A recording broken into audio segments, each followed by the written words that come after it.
4 ans et demi de prison, voilà le verdict prononcé par le tribunal de Koblenz ce mercredi. Hier, l'Allemagne a condamné un ancien agent des services de renseignement du président Bachar al-Assad.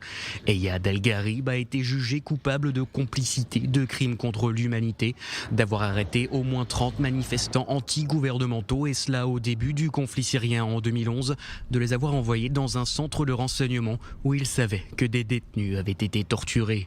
Un premier procès mondial pour torture parrainé par l'État et le gouvernement du président syrien, mais aussi une lueur d'espoir pour les millions de réfugiés syriens à travers le monde, dont 800 000 se trouvent actuellement en Allemagne. Wassim Mokdad, un plaignant ayant été torturé dans le centre d'Al-Khatib, a tenu à réagir à l'issue du procès.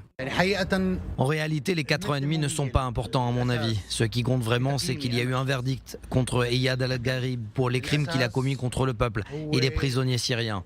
L'essentiel est que personne n'est au-dessus de la loi. Nous, les Syriens, nous souffrons principalement du manque de justice, de l'absence de tout chemin menant à la justice. En Syrie, il n'y a pas de place pour un procès. L'ONU, la Russie et la Chine utilisent le droit de veto pour arrêter tout ce qui concerne le procès du régime pour ces crimes. Une satisfaction également pour l'avocat de la partie civile. Du côté de Heiko Maas, le ministre des Affaires étrangères salue un pas décisif. Ces procès qui ont lieu en dehors de la Syrie sont pour moi une grande lueur d'espoir, mais aussi un signal clair pour les victimes autant que pour nous, ainsi que pour la communauté internationale. Car ce n'est pas seulement l'Allemagne qui s'empare du sujet, mais aussi de nombreux autres partenaires. Pour les victimes, c'est le signal que justice sera rendue. Eyad El-Gharib, 44 ans, est arrivé en Allemagne en 2018.